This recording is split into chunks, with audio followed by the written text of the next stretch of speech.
This next PowerPoint will focus on cellular respiration, which depends on an electron transport chain, or ETC.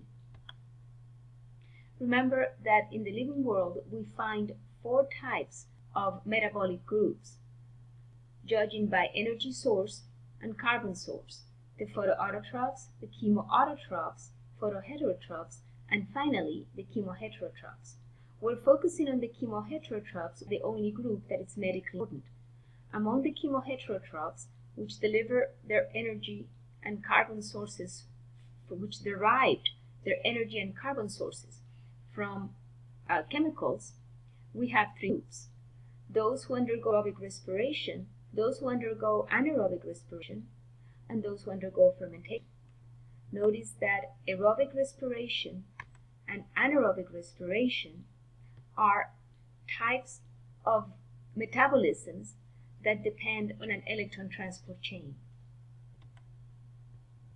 So respiration can be aerobic or anaerobic, and respiration is a process that uses electrons and protons, that is, hydrogen atoms, carried by NADH and FADH2 to synthesize ATP by a process called oxidative phosphorylation. NADH and FADH2 synthesized during glycolysis, the transition step, and the TCA. The electron transport chain requires a membrane where electron carriers are embedded. Notice that a membrane is crucial in an electron transport chain. The location of the ETC in eukaryotes is the inner mitochondrial membrane. In prokaryotes, it is the cell membrane itself. It is within this membrane that the electron carriers are arranged in such a way that as electron passes from one carrier to the next, protons are pumped to the other side of the membrane, creating a proton gradient.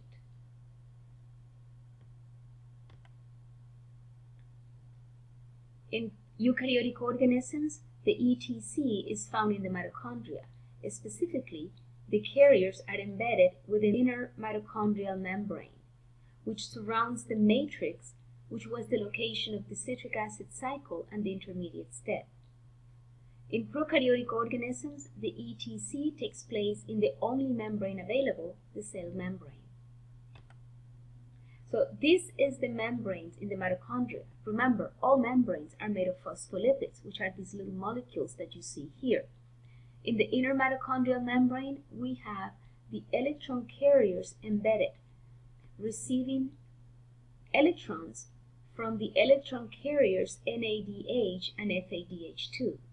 As these electrons are pumped from one or passed on from one carrier to the next, protons are pumped to the other side of the membrane. There are 4 types of electron carriers found in the ETC: the flavoproteins, the iron-sulfur proteins, the quinones, and the cytochromes.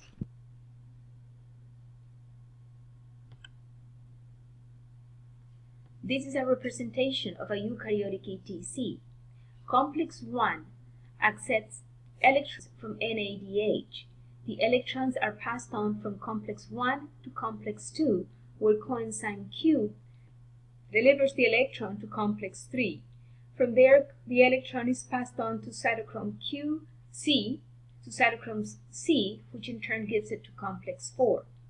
As these electrons, which are essentially energy, are passed on from one complex to the next, the energy helps the complex pumps protons to the other side of the membrane, creating a high proton density on one side of the membrane and a lower proton density on the opposite side of the membrane. So the electron is passed from one carrier to the next like a hot potato. The energy generated is used to pump protons across the other side of the membrane against a concentration gradient. The protons returned through the ATPase or the ATP synthase, providing the energy needed to synthesize ATP. Now, the electron cannot be passed on from one complex to the next indefinitely. There has to be a final electron carrier. The final electron carrier in the aerobic respiration electron transport chain is oxygen. Oxygen is the final electron acceptor.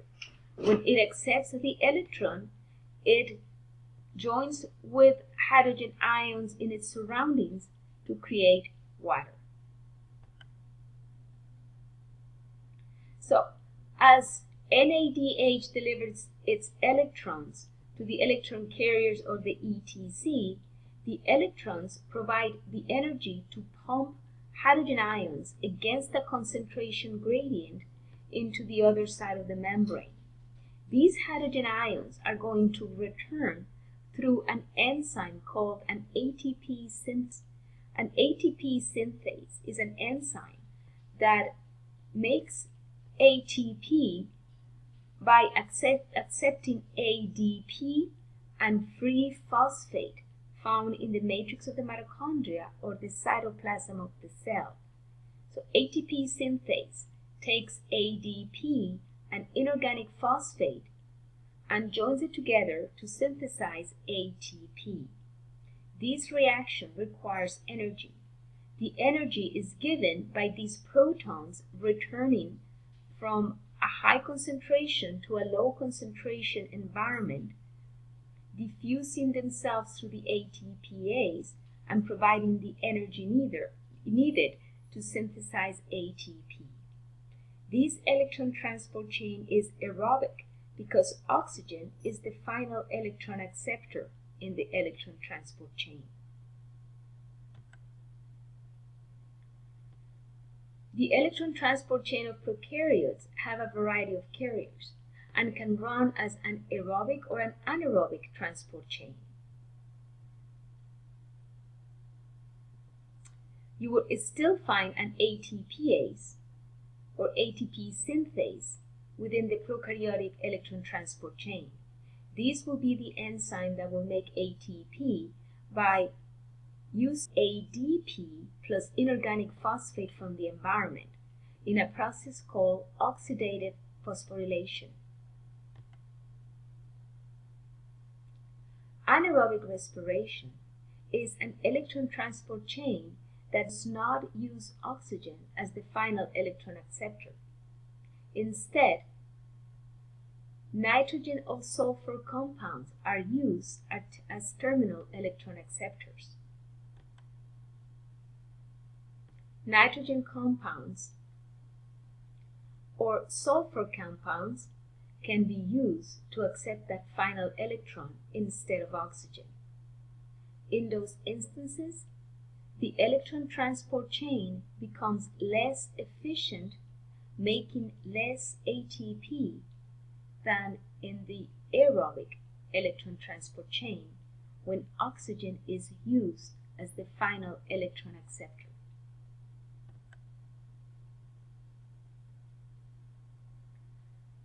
So respiration harvests protons, and this movement of protons to the other side of the membrane through the ATPase synthase enzyme provides the energy to produce ATP by joining ADP plus inorganic phosphate.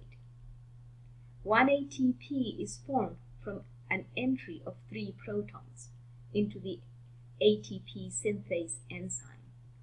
This process of making ATP is called oxidative phosphorylation. The electron transport chain generates the proton motive force needed for the ATP synthase to use the protons as energy to synthesize ATP by oxidative phosphorylation.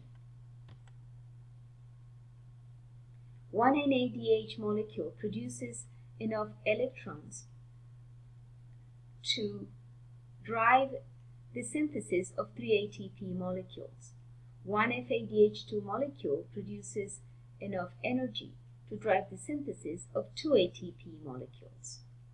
Again, the ATP produced by the ATPase is said to be synthesized by oxidative phosphorylation. This is the ATPase synthase, which acts as a little pump that rotates. Hydrogen ions travel through the pump and provide the energy for the rotation.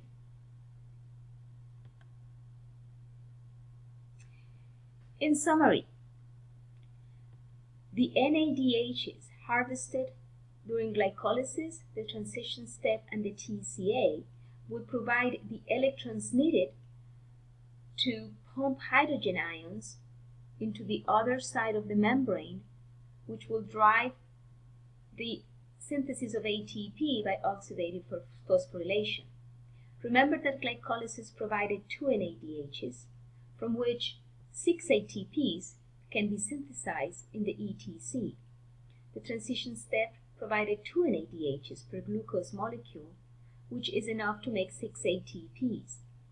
From the TCA, 6 NADHs were synthesized, which can be used to synthesize 18 ATPs, and 2 FADHs can be used to make 4 ATPs. Remember, 2 ATPs per FADH2.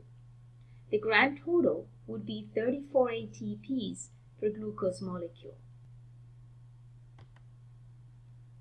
If we add the 34 ATPs synthesized by the electron transport chain through oxidative phosphorylation, and we add the 4 ATPs synthesized by substrate level phosphorylation, 2 during glycolysis, 2 during the TCA, we end up with a maximum ATP yield per glucose molecule of 38 ATPs.